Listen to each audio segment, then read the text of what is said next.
Welcome to Padre's Corner. It's the show where we put you into the mind of a priest and see if you come out sane an hour later. I'm Father Robert Balazer, the digital Jesuit, Padre SJ in the Twit TV chat room.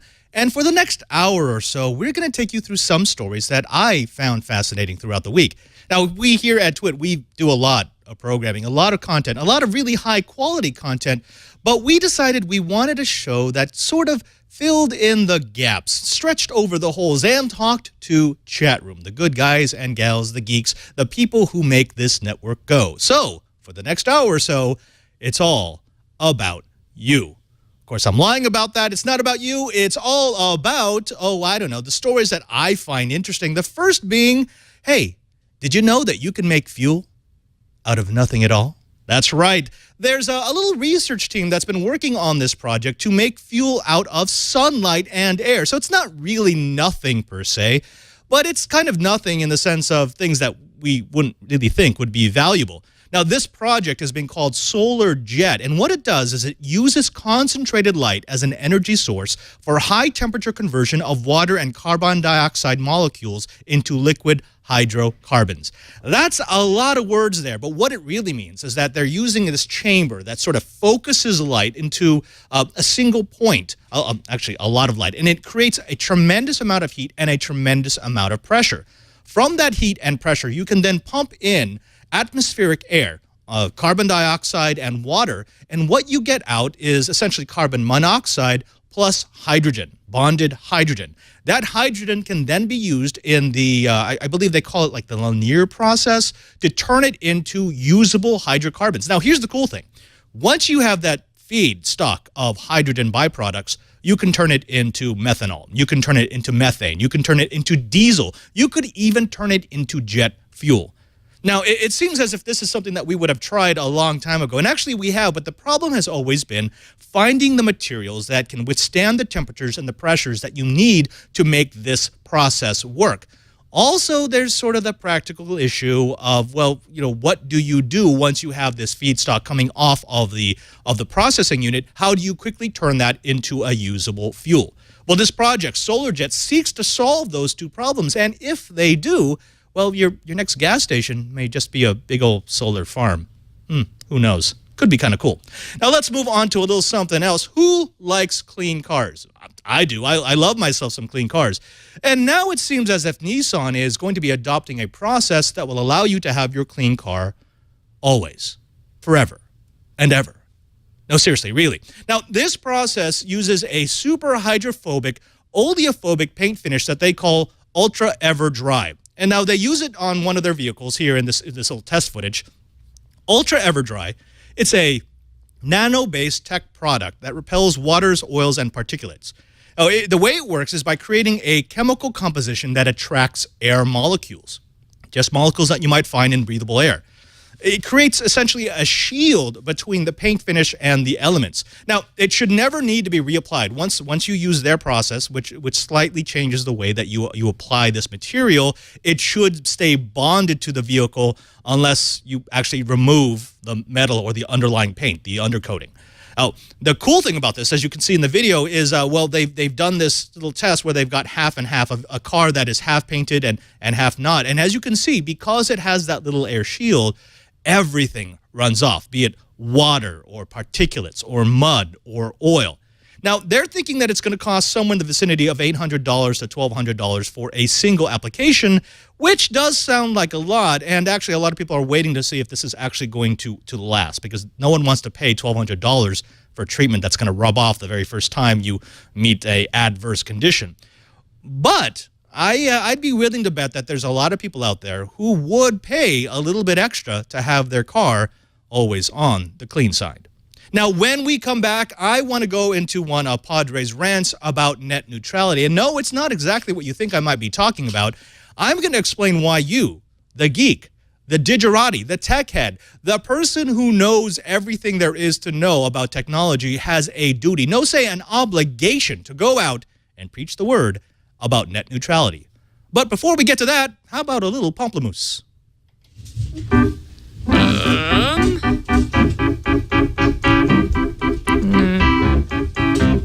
Waiting for nothing to start. It's getting late. Why we call it a day. I could easily go for a drink, watching you shrink. This isn't easy to say, but I'd like to get over. I'd like to get over you.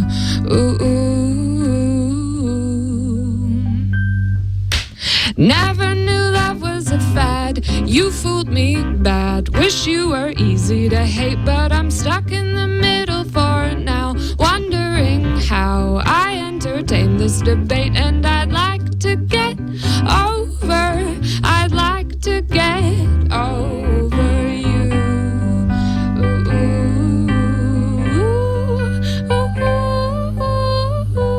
Why did you stop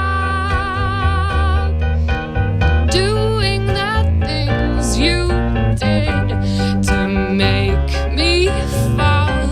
When did you start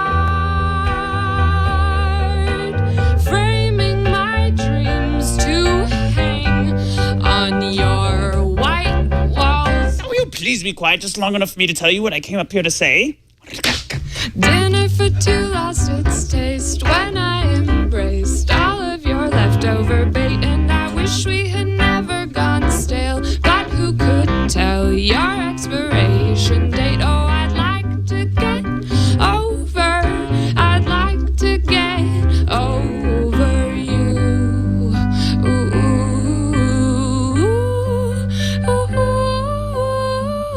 Why did you stop building our little house, the picket fence? When did you start complimenting in past and future tense? Stop wandering through my mind as you once were. Start hoping that I'll come back when you're the last man on earth. Now, what's that supposed to mean? Just what I say. I guess that I should have known. Throw the first stone if you feel perfect today. Oh, I'd like to get over. I'd like to get over you.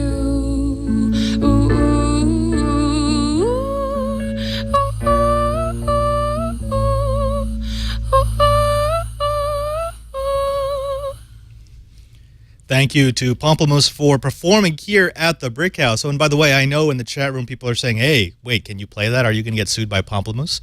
No, for two reasons. One, because Pomplamoose are awesome. They're really, really good people. And two, that was actually filmed in our studio here on our stream, so we can play our own programming. Go figure. Now, let's get away from that, even though Pomplamoose is awesome, and instead talk a little bit about net neutrality. Now, this past week, there has been an absolute furor that has been kicked up because of the FCC's proposal to protect, quote-unquote, protect net neutrality. Now, that proposal left most tech-oriented experts scratching their heads because it really didn't seem to do anything of the sort as far as protecting net neutrality might be concerned. Now, confusingly, Chairman Tom Wheeler has insisted that their plan is not gutting net neutrality, even though most of the technorati are saying that's exactly what you're doing.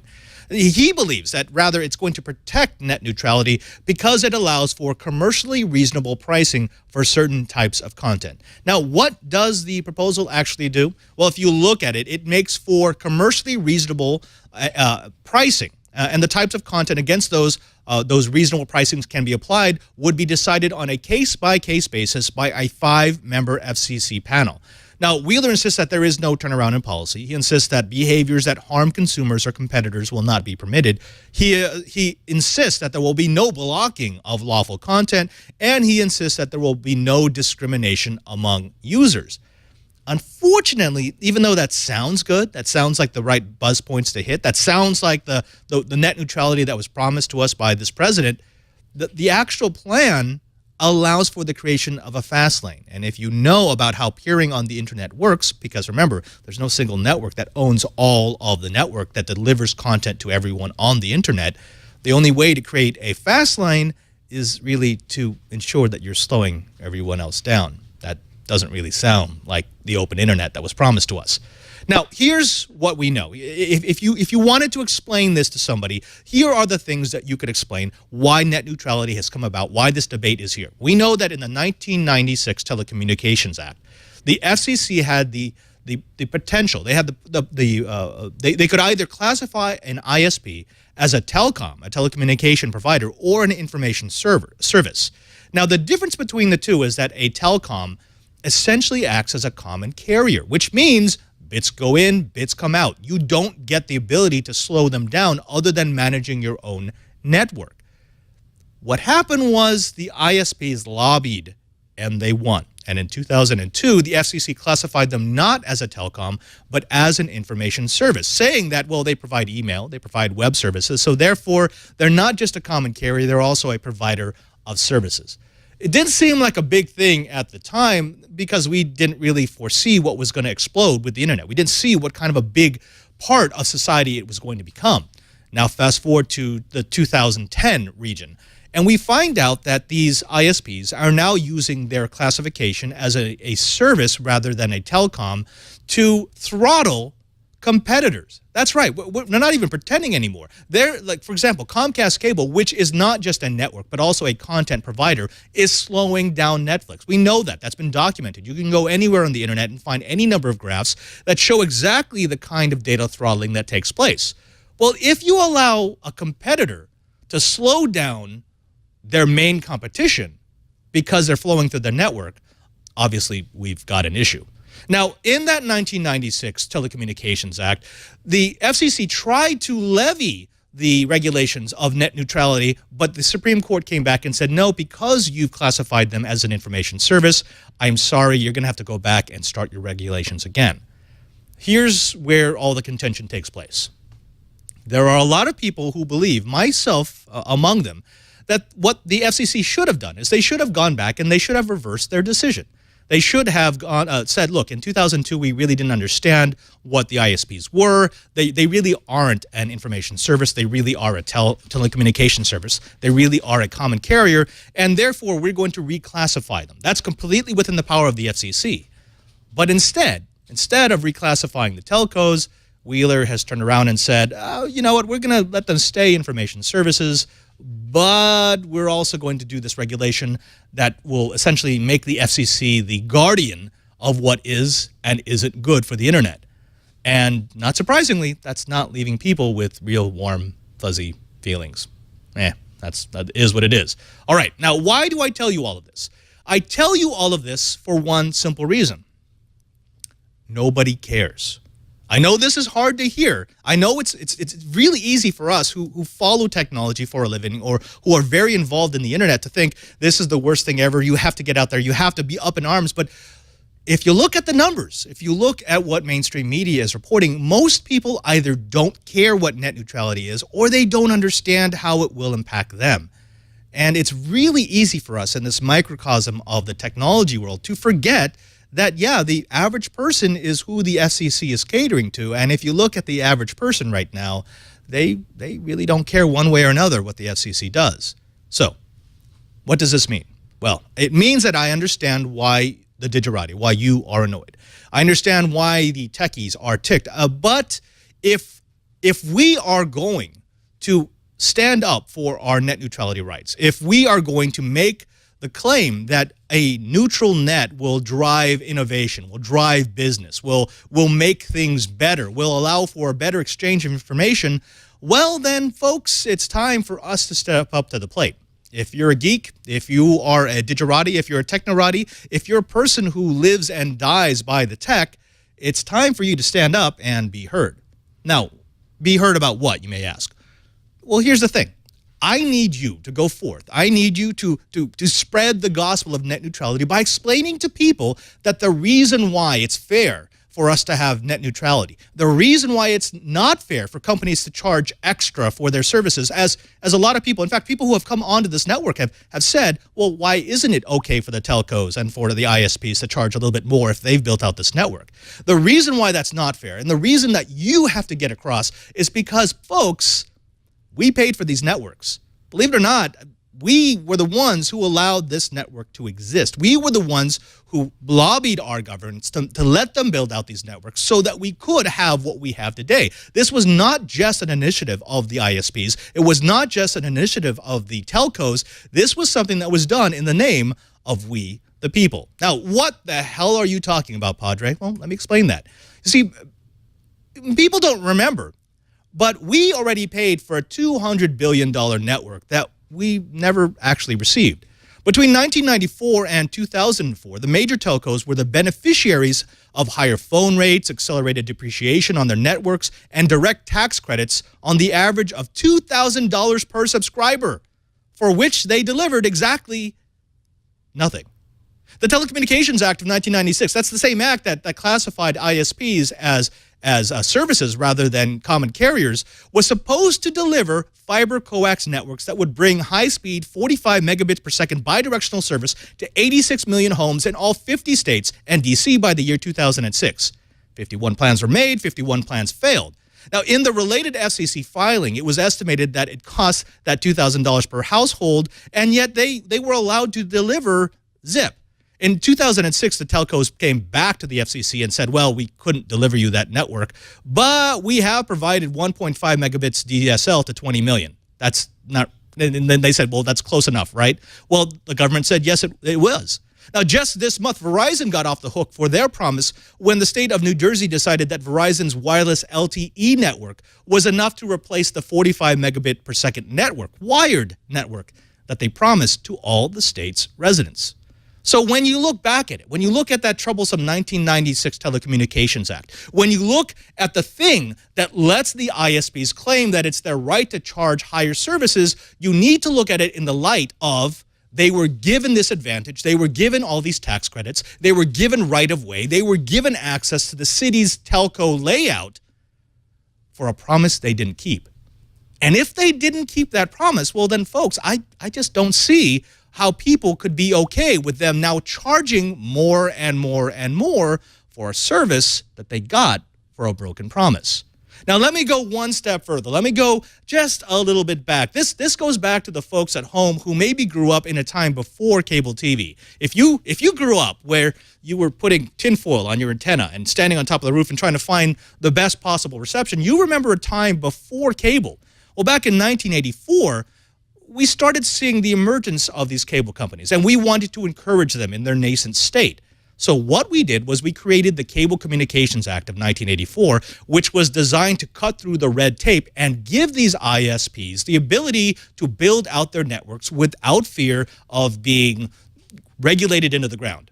Well, that meant that they had a lot of unfair advantages over anyone else who might want to come into the market, but in exchange for that, they made a contractual promise to, and let me quote this, in return for establishing franchise standards and procedures, the Act specified that cable operators were expected to be receptive to their local community's needs and interests.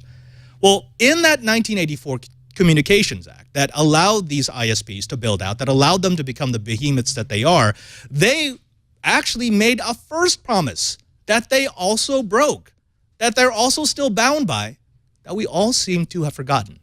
So, again, you out there, the listener, the viewer, the person who actually understands technology, the person who actually understands what the internet can do for us, I now charge you with going forth, with taking this information, explaining to people the raw deal that they've gotten, to explain to them that they've actually paid for this network several times over. And it's now their duty to hold the ISPs and the telcos' feet to the fire. Give us what you promised you'd give us. Now, folks, that's the end of my rant. And you know what? I think that's also the end of my bile for today. What I want to do is I want to introduce to you a guest who will be coming in just after the break. But before we get that, I thought maybe we should take a look at her dance audition. And cue music. Cue music. Whoa, whoa. Cue music.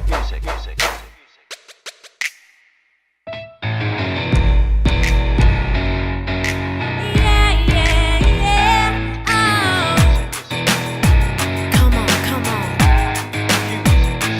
Oh. You're pulling bootstraps. You've got that sled and cab, that mountain you attacked till you thought you'd collapse. Now this is go time. Yeah, this is your time. You're running, make the climb. All that's left is the rider. Yeah, you're putting hard work and you know that it's time to reap what you sow. Take a breath, look around, feel the ground, take your pose and go. And cue music. Oh boy, yeah, yeah, yeah, yeah, yeah. Oh, oh yeah, yeah, yeah, yeah. Oh.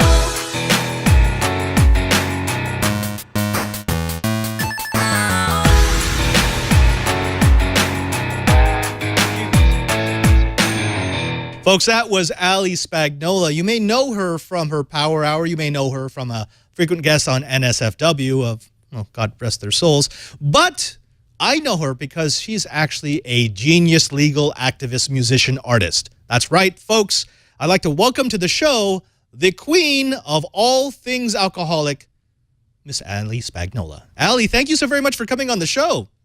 Absolutely. Thanks for having me. Now, it's weird to see you without your outlet. So I think what we're probably going to do here is we're just going to, there we go. Oh, there he is. Perfect. Yeah. Now, wait, what's the story behind that outlet? I forget. Where did it come from? It's on my wall. It's weird. It's like 4 feet up from my wall. So it's just like really high randomly in one spot in my house. And I stood in front of it in one of my videos and then it got more popular than me. So it stayed. Well, you know, these things kind of happen. Now, folks, I will say this. Well, we will be having a Q&A from the chat room with Ali Spagnola right towards the end of the show. And in the meantime, what you can do is send your questions to the chat room, and Mr. Patrick Delahanta here will he'll combine them. He'll search for the best ones to ask Ali at the end of the hour. Now, Ali, there's a few things that I wanted to ask you. Now, we know that you were born just outside of Pittsburgh. We know that you got into the arts at a relatively young age, right? Mm-hmm. Started playing the piano in kindergarten. Yeah. No. What was that like? Super awesome. Okay. Now, it wasn't just piano, though. I mean, you also picked up the guitar. You picked up dancing. What was it that drove you to get into the expressive arts? I don't know. I've just always had a drive to make stuff, and like my life is just constantly saying, look what I did, which is also why I love the internet. Now, we also know that you are a self-described total nerd. It's not just instruments. It's not just music. You're not just a singer, but you've also done some design. Can you tell us a little bit about your tech background? Yeah, I used to work at a video game company, so I did graphics and animations and that kind of stuff. I was an art major. Oh, and as an art major, so you did graphic design, you did web design, but like, for example, we've got, I'm not even going to fancy small, he's asking in the chat room, what led from that to starting your own YouTube channel? Yeah, I don't know. I mean, like, YouTube's a big thing for musicians. Like, you were just playing Pamplemousse. They're huge on YouTube. And so it was very clear that, like, if I was going to get my music out there, I'd be doing YouTube. So that's what I'm focusing on now, and it's pretty fun. Now, I want to give you the Pamplemousse question here, because during that interview that we had with them last week, one of the things that Jack said was, there's a lot of people who have a misconception about how much money you make off of YouTube. People think that, oh, because our videos got 10 million views this week, that, oh, we must be rolling like $100,000. And he said, do you understand that, you know, on my personal account, which had 1 million views in a week, I just got my check for $250. You don't get rich on YouTube, do you? Right. Well, I thought at least Pamplemousse would be making a little more than that, but I am way lower than them in terms of views. So I'm pretty sure I have to pay YouTube at this point. That's how little money I'm making. Well, then, why is that? I mean, if YouTube is going to pay so little to its content creators, and they are admittedly making money off of YouTube hand and fist, why do people keep going to YouTube? Why do people keep dumping their content onto YouTube? Because there's like no competition, right? They have a monopoly. It's about getting your work out there, and And the freemium, or not freemium, but the giving your work away thing is really big right now. I mean, I do it too. And so it's a weird business model that we have for musicians right now. I guess I would call it an adolescent period, because I think it's going to become something else. But right now it's strange, and it might not be the most ideal for people like Pamplemousse. That's interesting. So an adolescent period. What does that mean to you? So what do you think the music industry could grow into? So obviously we've seen some major swings. I mean, just with iTunes, for example, really driving music manufacturers, and I'm calling them manufacturers on purpose, to rethink their business model and putting more power into the hand of the individual artist. We've seen a shift. We've seen something that's different. We've seen something that's been very disruptive to the industry. But if we continue down the road, and if we have more artists like yourself who are getting their name known on the internet, selling their songs directly to their fans, what do you think that looks like in 10 years? If I knew, I'd be making a lot more money than this. Fair enough. Okay. But I mean, yeah, it seems like it's headed, like you said, into the hands of the artist, and that's where it's going, and not necessarily knowing the final destination. But it seems that we're taking more power, and of course the labels are floundering too. But there's still a space for them. That's why I said it's sort of an adolescent period, because it's not all the way changed. Yeah, I think so. And I think the smarter of the labels are going to figure it out, and they're going to figure that the old style of music, which was you could make money hand over fist from some of your artists simply by running their catalogs in the ground, those days don't really exist anymore. And we're probably not going to go back to that type of music production. In any case, what I'd love to do is I'd love to go over some stories with you if you're willing. Yeah, absolutely. Let's do it. All right. So this first one is, it's a little interesting, and I think it actually is right up your alley, because you've had some interesting times with the U.S. Patent and Trade Office, and that's specifically about how Amazon now owns the white background. I know that sounds stupid, but believe it or not, folks, that's actually what happened. In March of 2014, the USPTO, that's the United States Patent and Trade Office, awarded Amazon a patent for a system of taking photos against a white background. No, wait, there's more. The patent application even described a quote-unquote revolutionary way to take these pictures, which includes things like a white background, a front light source facing the background, a camera that's in focus, and a camera that's in focus with a subject between it and the backdrop. Folks, I can't make this up. If you actually look at the USPTO application, those are the things that are described as revolutionary, the reason why Amazon should be granted this patent. Now, here's the problem. Amazon, in all likelihood, is just building up its patent portfolio. I mean, it's not like there's some evil guy twirling his mustache who's thinking of ways to mess with the consumer. They're really just going through anything that they could throw at the USPTO, get a portfolio of patents to defend themselves against any patent trolls. But as we've seen, people have gotten caught in the crossfire. What this potentially could do is affect anyone who's putting any sort of content on the internet that may use a standard backdrop format that has become, well, I don't know, common over the last 200 freaking years. Now, Ali, let me throw this over to you. Thinking of something like this, it strikes me that the USPTO is just, people think they're stupid, but it seems as if they're just outgunned and outnumbered. They are so understaffed. They have so few experts that it seems like they're just letting these patents right through the door. Yeah, it's got to be that they're not that dumb. Like, good Lord. We hope. No one's that stupid. We really hope. Yeah. Now, you actually had, I'm going to say, a USPTO spat, a copyright spat, not too long ago. I'm going to let you describe it. Can you explain to the folks at home how you fought for our freedoms? Absolutely. So I play a live show that doubles as a drinking game, and the name of the drinking game is called Power Hour. It's like really well known, except that one guy made a DVD and claimed that it was his game. It's like if someone trademarked poker and then said no one can play poker anymore. That's basically what he was doing. He was saying, like, everyone that's playing Power Hours online, me included, had to stop. And so I couldn't play my shows, I couldn't play my album, and I had to take him to court to get his his trademark taken away, because that's BS. And so now, after 3 years of fighting him, Power Hour is free, and we are all free to play the drinking game again. Yay! Now, that case actually bears some repeating because what was happening was he was actually trying to trademark something that people had been doing forever, right? Right. He actually did trademark it too. He was given the trademarks. That's why it cost me so much money and time. Well, okay. I had to get it away. Let's talk about that. Can you tell us how much money it cost you to litigate this? It was $30,000. Oh my! And none of that was recouped. Like he didn't have to pay you back for that. Well, so the thing is that he was issued the trademark, and so I was the aggressor in the suit, which means I couldn't sue him for damages because he was already given the trademark, which shouldn't have happened in the first place. Now, okay, here's what absolutely kills me. The USPTO, its mission is to protect innovation. I mean, it actually says that. If you go to the website, that's what they say they're doing. And the reason why, and the way that they're doing that is they're making sure that people who come up with good ideas can't have them stolen by large corporations.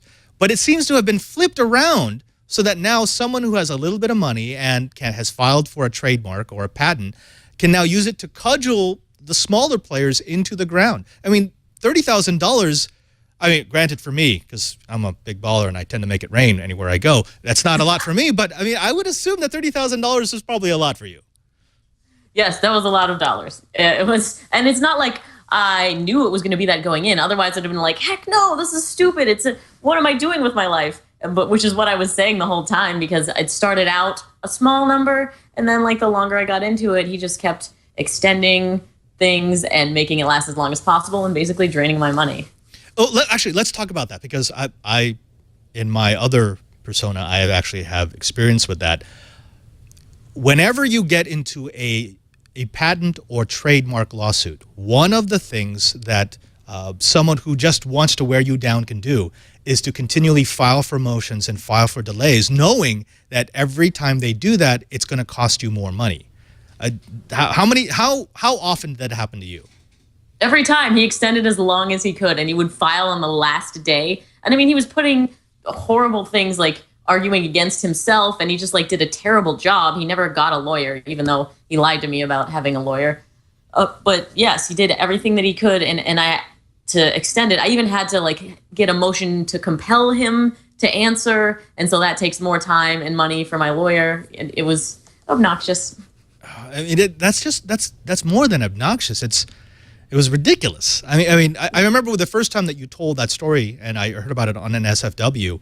I was compelled to do research, so I looked up the guy, I looked up the lawsuit, I found the docket, and just the number of motions, frivolous motions that were filed, obviously to delay the suit, obviously to make it more expensive for you to complete the suit. It bordered on Kafkaesque. It was sort of like, okay, well, who's going to run out of money first?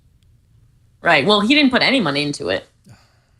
It was, yeah, because he never hired a lawyer, like I said. He had like an email address that was like lawyer@hisdomainname.com, and he tried to scare me with it, but he never paid a cent through all of this. Lawyer@domainname.com. I think you just came up with the show title. Let's get back to the seriousness for a bit.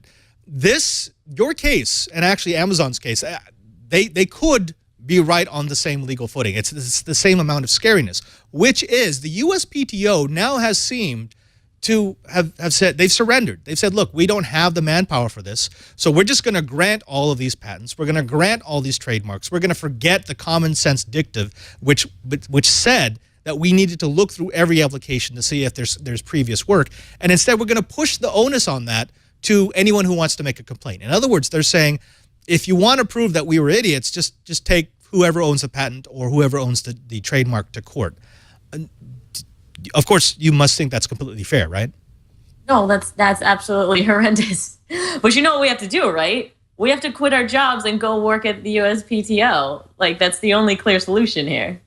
Now you're joking. You're joking, but it's actually kind of true. You know, well, one of the things that I lived in D.C. for 4 years, and I met my share of lawyers, and they all said the same thing, which is they were reached out to by the USPTO because they needed legal expertise. They needed the expertise of people who were working technology, but what they could afford to pay them was a pittance compared to what they would get even at a starting level job at a patent troll company. So, if we take what you're experiencing and we multiply that by 1,000, 1,000,000, that's what we see in corporate America today, which is there are legal groups in certain companies that do nothing but file these frivolous lawsuits, knowing that they've got more money and they can maintain these lawsuits longer than the other guy. It's very much a broken system. Ali, you've made me sad. I'm sorry. Oh. You know what? You know what we need to not be sad? Let's talk about RVs. Now, you know a few things about RVs, right? I do. Okay, so you want to tell people what you've been doing the last year or so that might have been involving RVs? I just toured the country. I played in 20 different cities, and we took a tour bus that was actually an RV. Okay. And it was actually pretty fun. I had a good time. Can you describe to us what that might have looked like? It was like a rental, and yep, there we go. It looked like that with me and less hip thrusting most of the time. Now, was this an RV that you had to rent, or was it an RV that was sort of sponsored? No, it was a rental. It was I used the Indiegogo money to get it and tour the country with it. Now, this really is still the best way to tour if you're a starting group and you need to carry around a lot of people and a lot of equipment. Yep, totally. Yeah. Okay. So now that we know that that's how you rode and your style was decent, but not really baller. Would you like to see what you could do if you were, say, Justin Timberlake or Lady Gaga or any of those people who also go on tour? Yeah, I would love to. So here we go, folks. This is me and Ali Spagnola. We're going to find out how the other half live. Now, let me start by saying, let's say that you like motoring. Now, let's say that you like motoring around the country. Let's say that you like motoring around the country with a bunch of your friends, a closet full of instruments, and a refrigerator full of non-alcoholic beer. That's right? Yeah, just the calories for me. Just all the calories, none of the taste. No, now, you could have gone the Ali Spagnola route, and you could have rented something from RV Across America, which would have been fine. I mean, it was okay, right? I mean, it smelled perfect. It was, very comfortable, I would assume. Yeah, it was great. It was great. Or you could go with something like this. If you had $1 million, in fact, $1,374,461 to be exact, you could get yourself a 2014 Featherlight Provost X3-45 VIP single slide executive coach. Now, what do you get for that $1 million+ dollars? You get a luxury spa, you get a plush interior, you get an electric self-serve bar, you get a fully functional kitchenette, you get a Skandavik Elka rain shower with LED moonlighting, executive appointments, a Volvo D13 engine with enough horsepower to hit 100 miles per hour, and an 8-mile-per-gallon rating. Now, stars like Justin Timberlake and Beyonce and the Kings of Leon have all decked out their luxury RVs with pianos, treadmills, tanning beds, and recording studios, but they've used this base model as sort of the blank canvas onto which they paste their traveling studio. Now, what do you think about that? Would that be, is that baller enough for Ali Spagnola? Whoa. That would be the nicest house I'd ever been in, and it's not even a house. I know that's baller enough. That's the weird thing. Yeah, I look at this and I could see the luxury of traveling it, but you're essentially roving around the country in a house, right? Yeah. And the recording studio too. That's awesome. While I'm running on the treadmill. Well, I mean, you recorded the Blurred Lines cover inside your recording studio RV, which actually the entire thing was a recording studio, right? Yeah. Okay. Well, now, Ali, let's not stop there. I mean, let's dream a little bit bigger. Next year, after you've made it huge and after you've made the billions off of the YouTubes, I'm thinking maybe you might want to upgrade to something like this. You see, for $2,362,000, you can get the 2014 Featherlight Vantair H3 Celebration 3. Now, this is just like its little brother, the Provost, but what it adds are heated hardwood and tile flooring, leather interior, a fully stocked multimedia toy house, which means cables running everywhere underneath the walls so that you can plug anything into anything, a pop-out patio, complete with ice machine, fridge, double-wide grill, and 6-foot-wide table, 150 gallons of fresh water storage, 210 gallons of fuel, and 6 to 7 miles per gallon.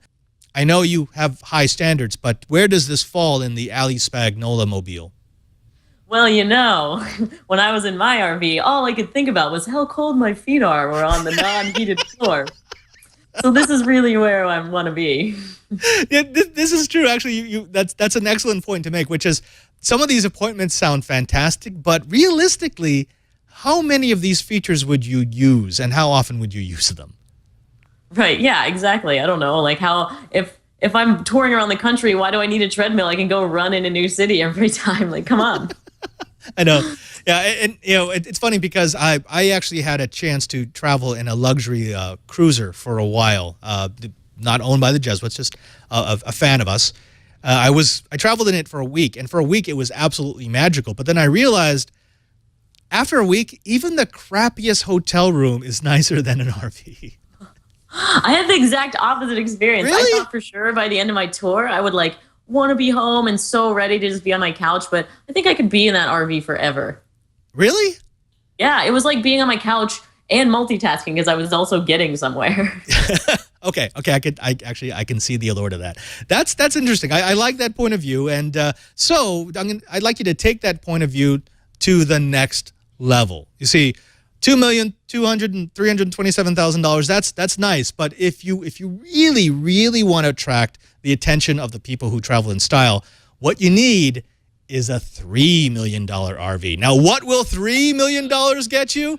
It will get you this futuristic-looking Buck Roger. Oh, my God, did that just kill the Enterprise executive world-class Marchi RV.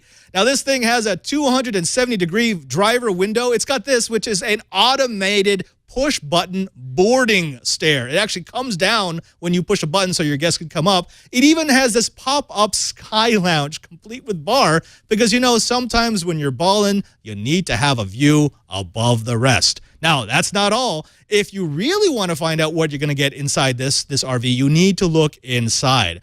And inside, you're going to find a transforming lounge. Everything in here transforms with the push of a button. It's not just a lounge. It's this bathroom. Oh, and by the way, this bathroom is to die for. It's marble. It's tiled. It's heated. And yes, it has that shower that can spray you from every direction to Tuesday so you can get a warm bum. Allie, give me your judgment. Is this worth it? That's ridiculous. That's not real. That's like the villain in the new Transformer movie. That's not actually a vehicle you can buy. No, I think this is like a concept, but this is for sale. So if you could come up with $3+ million, they will build you this Marchi one-of-a-kind, one-off World Fleet cruiser. All right, well, it looks like I got to do another Indiegogo. Actually, I wonder what that would be like. I mean, let's step down from the $3 million. Could you do an Indiegogo to say, I will tour around the country in a cruiser and throw a party from my pop-out patio? Oh, yeah, that'd be pretty cool. Yeah, I'm down with that. Folks, let's make it happen. All right, let's move away from RVs because we've gotten a little hot and heavy on the tech that you can buy for way more money than either of us are going to have in the near future. I mean, well, more money than I'm going to have. Of course, you, as we both know, when you do your beautiful stuff. We got that top 40 hit. I'm working on it. Yeah. And I'm serious about that. You make good stuff. Now, okay, let's talk about something else that's been bothering me. That is about the Olympics. Now, did you watch the Olympics at all? I did. I sat on my butt for all of it, eating ice cream. I was one of these people who I kind of boycotted again because of NBC and also because I don't like what the Olympics have become. But I understand the allure of the games themselves. One of the subplots was, do you remember what happened to the U.S. speed skating team? No, I didn't catch that. What was that? For the first time in 30 years, they got shut out. The long track team didn't win a single medal, which is weird because we've got some of the greatest athletes in that sport. Now, the U.S. Speed Skating Federation is opening up to a series of mistakes that they say cost them their chance to medal. Among those mistakes were training at high altitude and outdoors in Italy when the competition would take place indoors and at sea level, and also demanding too much travel from the team.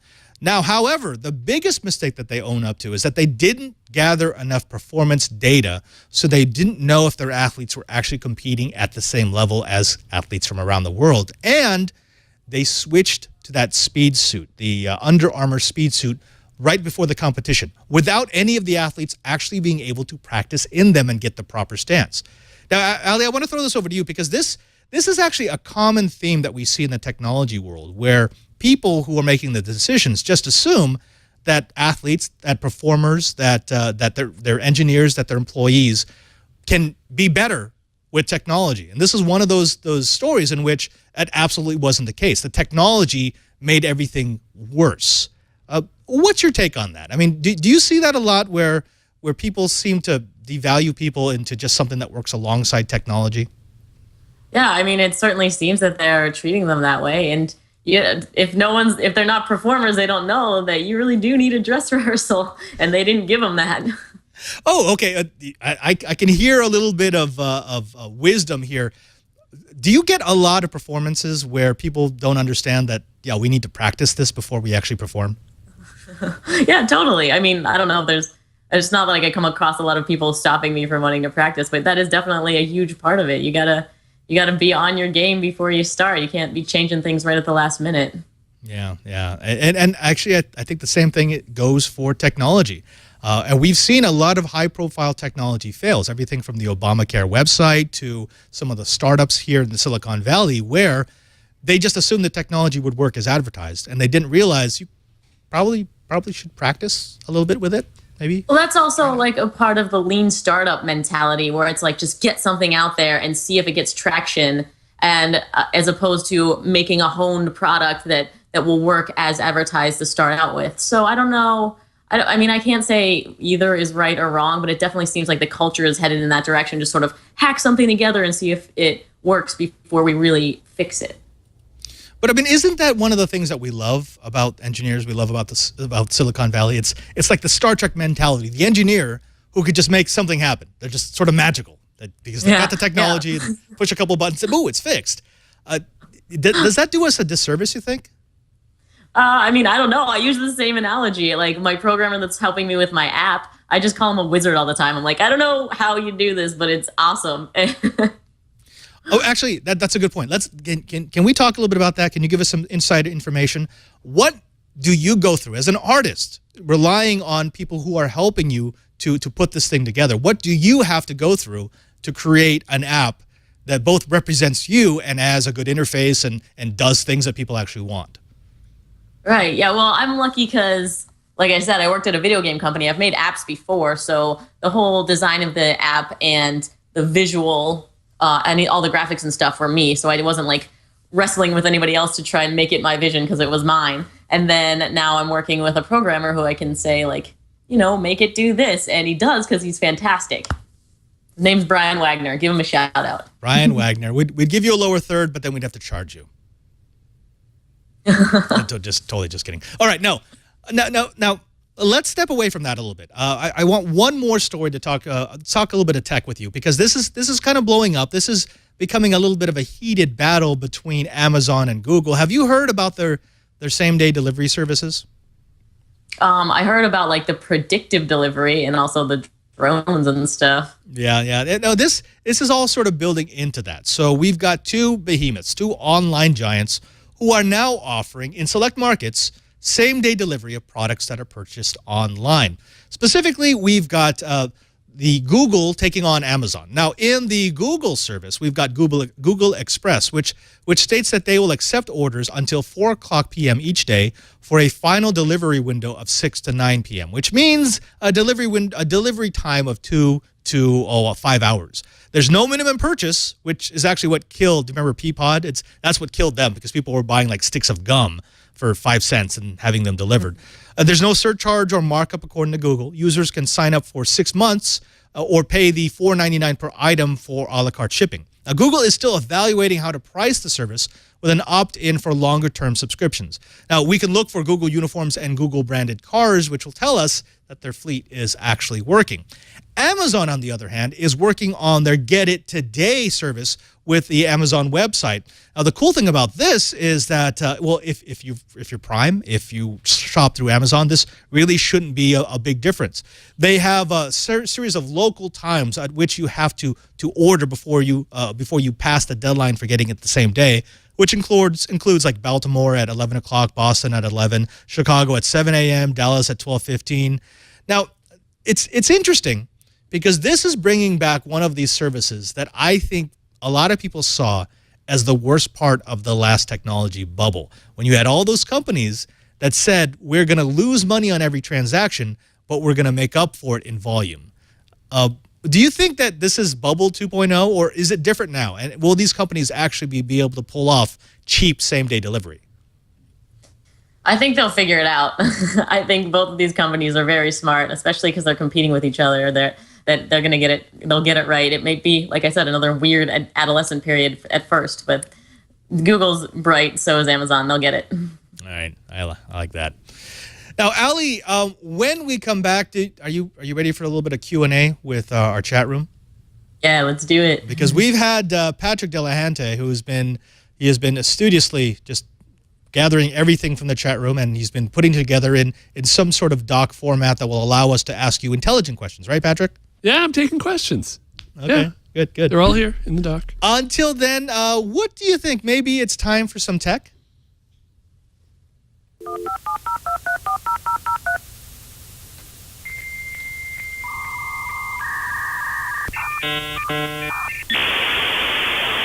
Now, this is the time of the show where I show off some of the technology that I've been playing with in the last couple of days. This time, I thought maybe you should check out what I think is the perfect turnkey, built for non-builders gaming desktop. I'm Father Robert Ballecer, the digital Jesuit, and this ghostly apparition behind me is the Acer AG3-605. It's the Predator.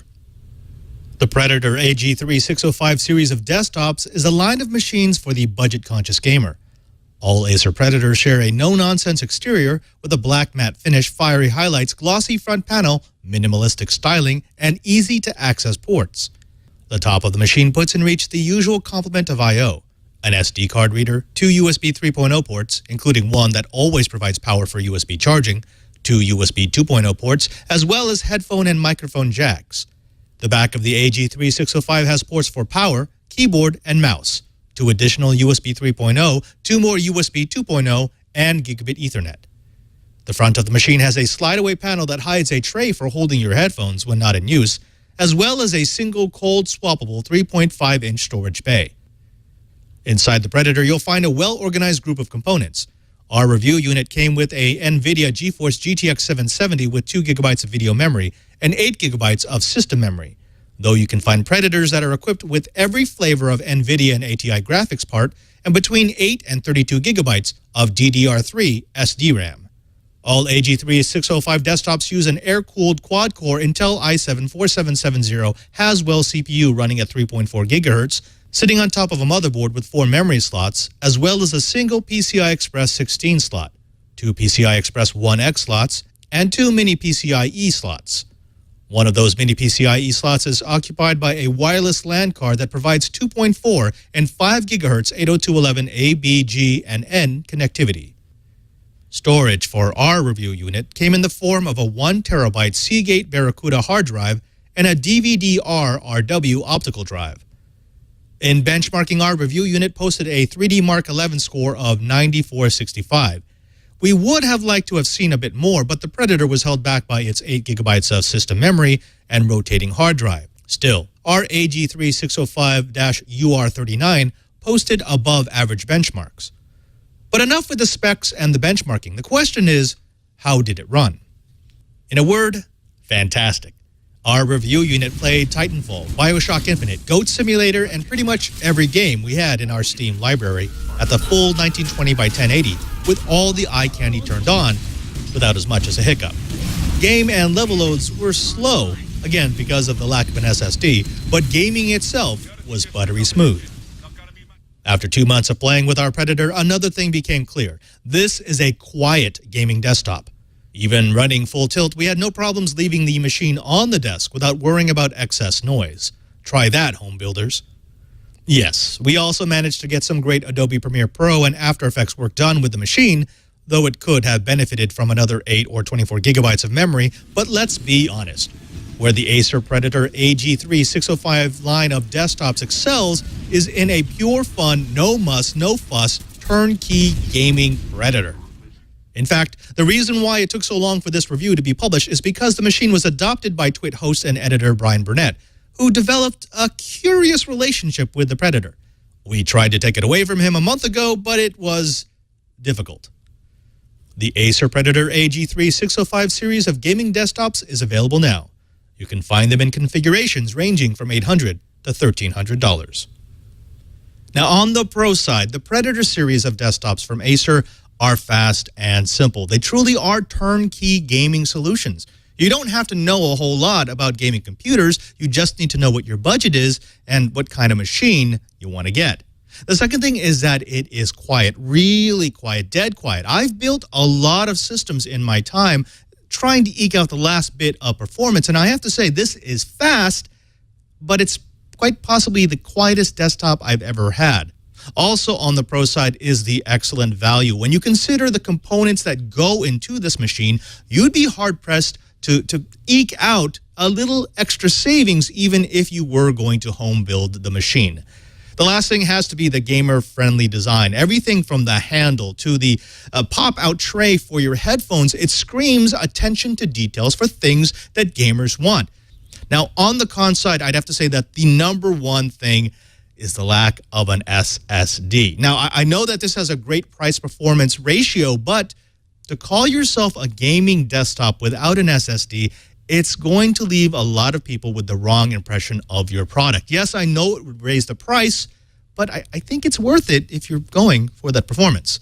The second thing has to be the lack of flexibility. It only has a 500-watt power supply, and it only has one 16 slot for PCI Express. Now, I do like the two mini PCI Express slots, but still, if I ever wanted to upgrade to, say, a two-way, an SLI, or a nicer video card that was going to suck down more power, I'd have to be looking at upgrading all the components, and that's not going to be for me.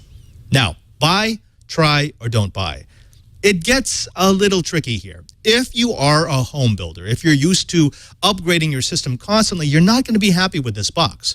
But if you are just a casual gamer, if you're someone who likes a lot of performance and you want a box that's going to last you a long time, if you want something that can do mixed mode work so you could use this on your desktop for your regular work without it sounding like a lawnmower, then I'd say that the Acer AG3-605 line of gaming desktops is an absolute buy.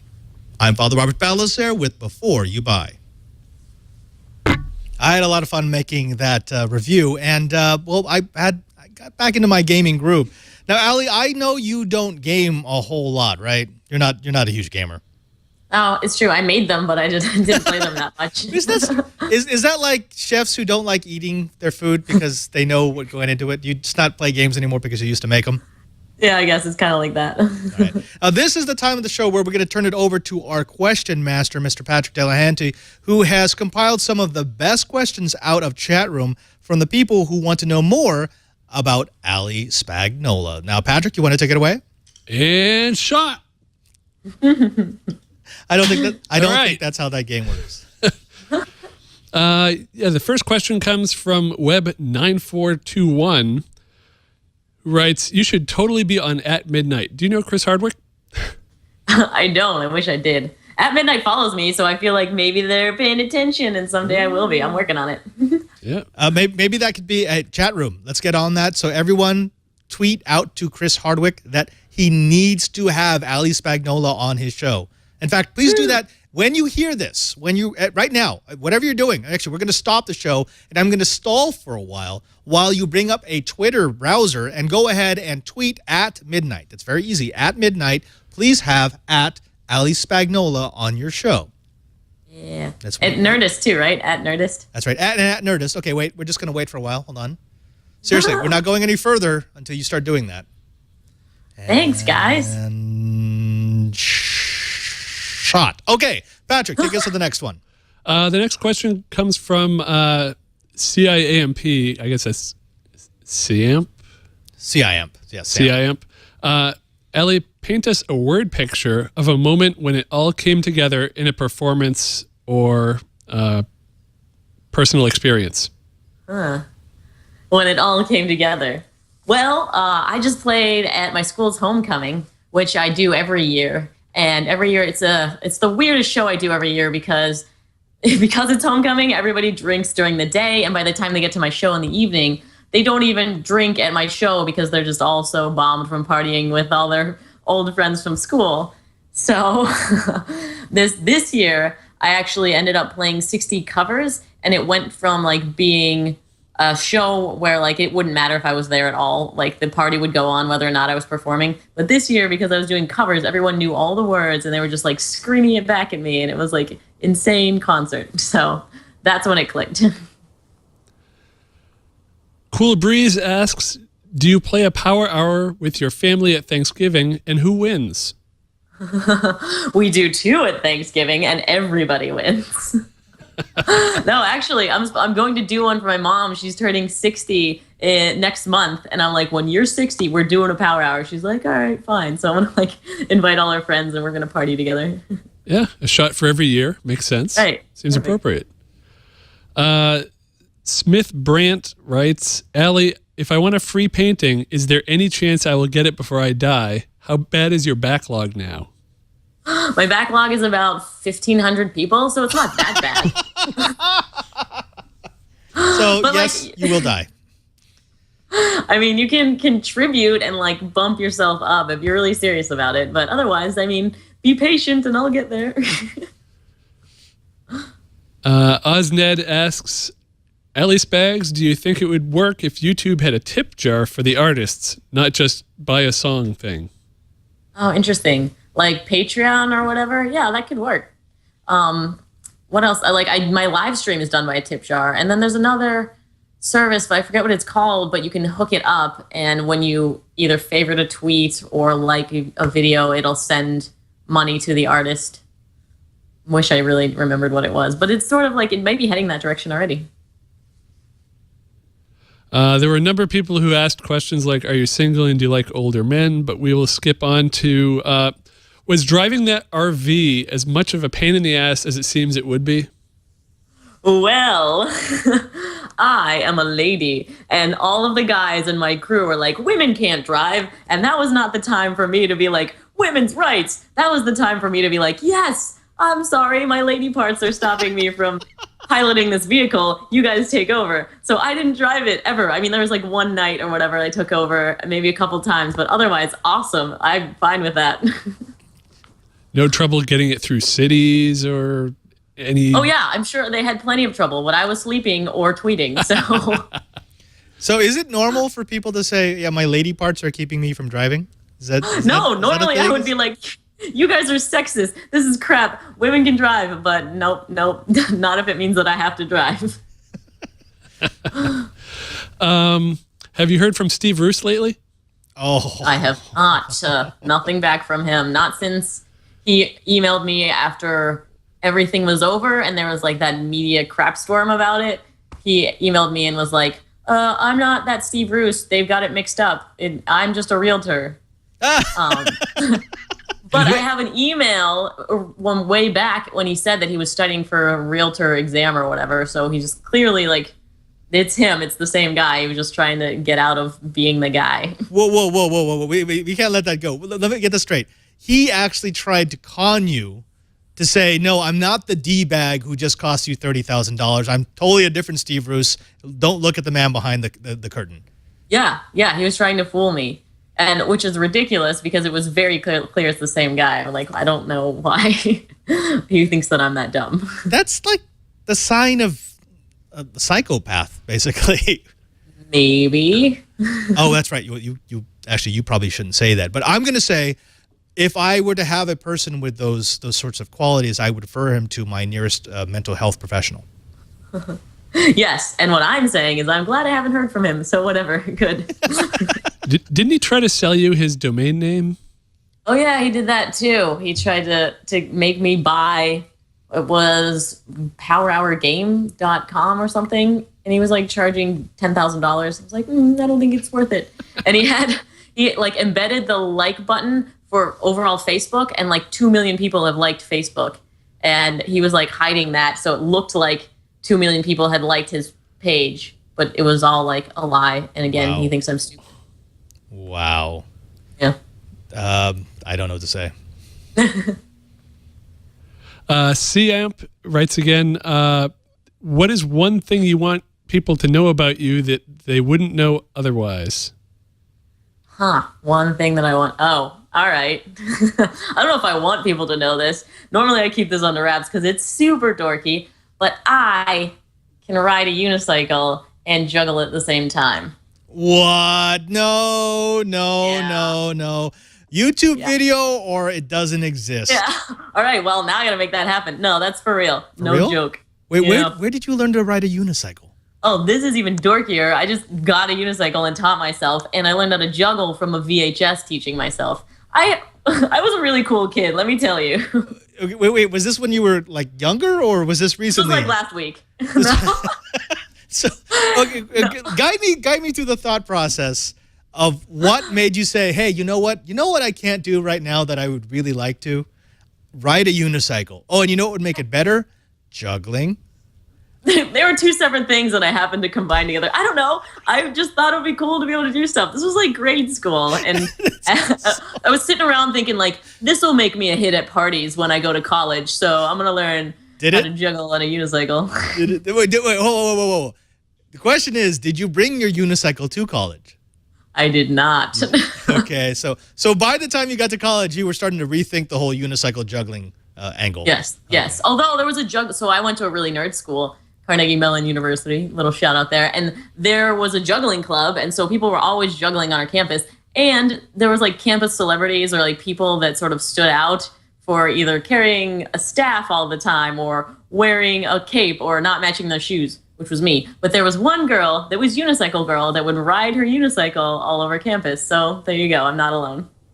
All right, Allie, I know that you have it's Friday and you shouldn't be on a podcast right now. You should be doing power hour type things. So we're going to do one more question. Patrick, what do we close out with? Well, actually, that's all the questions I have, but I'm curious, Dragon Con?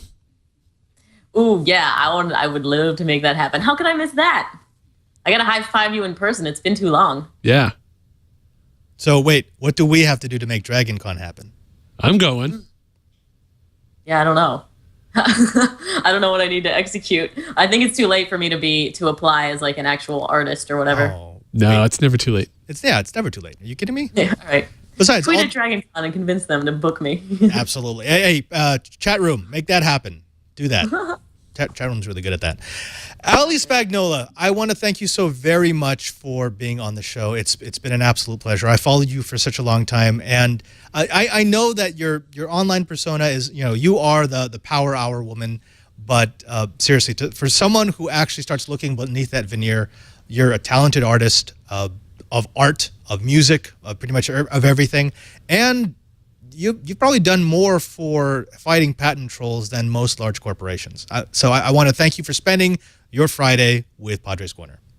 Heck yeah, thanks for having me. This was awesome. It's lovely talking to you and lovely seeing you on the Twitters all the time. On the Twitters.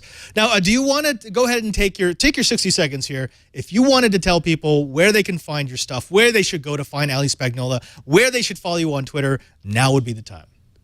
Cool. Yeah, you can find me at alliespagnola.com. And all the Power Hour stuff we were talking about is powerhouralbum.com. And go say hi to me on YouTube. Yeah, what you're showing there. YouTube.com/AllieSpags. Fantastic. And as always, we're since we're friends of common internet folks, we'll keep track. We'll make sure that we know when you're going to be performing. And if she happens to wander by your city, make sure you say hi to the drunkest woman in show business. But by the way, I've heard this, I don't know if maybe I'll cut this out later on. I've heard this vicious rumor that you actually don't drink that much when you're on stage. A vicious rumor. Actually, no, that's very true. You don't have to cut that out at all. So it is like chaos at my shows, and I'm just too busy being the ringleader. Now we're talking about circus stuff again. I don't juggle at my shows. But there might be a unicycle. Yeah, exactly. Now I got to do it. But yeah, I'm too busy keeping the party going, and no one seems to be upset about that. I mean, yeah, I'll drink, but I can't play the whole Power Hour. Otherwise, there's too much dead air, and I totally understand. Ladies and gentlemen, Allie Spagnola, find her, Power Hour, go to her YouTube page, like her, follow her, make sure that she makes it to Dragon Con. Thank you so very much. Thank you. Now, folks, I want to thank you for sticking with us to the end of Padre's Corner. As always, I love you. I love the fact that you made it through an hour of Padre's Corner, and you seem to be more or less sane. That's a good sign for you. Now, you can also find me all over the YouTubes. You can find me all over the Twit TV network. You find me here on Mondays for This Week in Enterprise Tech at 2:30 p.m. We talk all about networks and data centers and all the stuff that makes the bits go around the world. You also find me on Thursday for 2 different shows. At 11 o'clock, you find me with Know How with Brian Burnett, Cranky Hippo, in the Twit TV chat room. We talk all about projects that you may want to do to geek out in your times where, well, you just want to make stuff. Also at 1:30, you'll find me with Shannon Morse, that's Snubs, in the Twit TV chat room.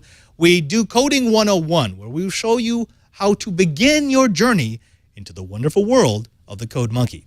Of course, you'll find me every Friday at 7 o'clock p.m. Pacific time for Padre's Corner.